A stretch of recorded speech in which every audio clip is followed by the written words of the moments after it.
संमेलनासाठी जातो. गौसपाक मुलानी.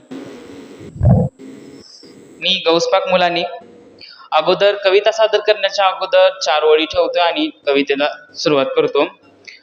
पुन्हा नव्याने उगवून येईन, पुन्हा नव्याने उगवून येईन खुडले जरी मजाज, पुन्हा नव्याने उगवून येईन खुडले जरी मजाज, मग धोक्यात येईल सत्ता खुर्ची उतरवला जाईल माज, मग धोक्यात येईल सत्ता खुर्ची उतरवला जाईल माज, मग पायात असेल माझ्या तुमचा, मग पायात असेल माझ्या तुमचे धन संपत्ती डोक्यावरचा ताज, धन संपत्ती डोक्यावरचा ताज, मग फाडून काढीन सगळे खोटे देशभक्तीचे चोले, मग फाडून काढीन सगळे खोटे देशभक्तीचे चोले, मग लयास जाईल तुमच्या खोट्या संस्कृतीचा साज, मग लयास जाईल तुमच्या खोट्या संस्कृतीचा साज.